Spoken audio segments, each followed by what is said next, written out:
প্রায় 20টা কান্ট্রিতে স্টাডি করে দেখেছি আমরা সবাই কিন্তু ডোমেন স্কিলস বা যেটা মেইন স্কিলস নিয়ে কাজ করছি, সেটা জাতীয় বিশ্ববিদ্যালয় হোক আর একটা বুয়েট বা বিআইটি যেগুলো ছিল সেগুলো মেইনলি কিন্তু সফট স্কিলের জায়গাটায় আমরা অনেক পিছায় বাংলাদেশ থেকে।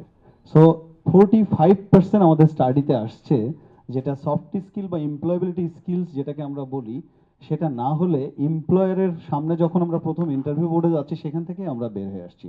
মানে নিজেকে প্রেজেন্ট না করতে পারলে তো ইন্টারভিউ বোর্ডে দেখা যাচ্ছে সিভিটাও আমি ঠিক মতো লিখতে পারছি না, প্রথম শর্ট লিস্টেই বাদ, আবার ইন্টারভিউ বোর্ডে যেয়ে বাদ যাচ্ছি।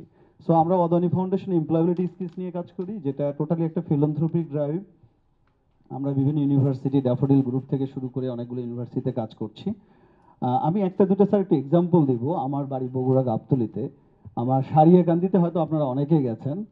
বাংলাদেশের যে এত ভালো ভালো রিসোর্স ট্রেনিং সেন্টার আনইউটিলাইজড পড়ে থাকে, সেই জায়গাটায় আমি একটা লাইনে কথা বলবো। আমি এর আগে ইউসেফ বাংলাদেশে কাজ করতাম, আপনারা ইউসেফ হয়তো চেনেন, আমি ওখানকার স্কিলসের প্রোগ্রাম ম্যানেজার ছিলাম। সো সারিয়াকান্দিতে বাঁধের ওপরে মহিলা বিষয়ক অধিদপ্তরের একটা ট্রেনিং সেন্টার আছে, যেখানে একসময় পোলট্রি ট্রেনিং হতো, বাট অনেক দিন বন্ধ।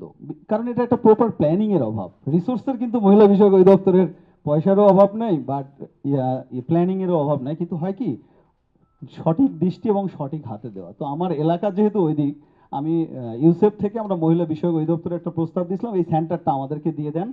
এই এলাকার যত উইমেন আছে, যেহেতু তাদের তো টার্গেট গ্রুপ উইমেন, তাদেরকে আমরা ট্রেনিং দিয়ে মডার্ন ইন্ডাস্ট্রিতে জব দেব। আমরা এক বছরে অল্প কিছু টাকা সরকার থেকে আসছিল, বাট আমরা ডোনারের কাছ থেকে পয়সা ম্যানেজ করে প্রায় 1000 উইমেনকে প্রাণ আরএফএল গ্রুপ হবিগঞ্জের ইন্ডাস্ট্রিয়াল পার্কে জব দিয়েছিলাম।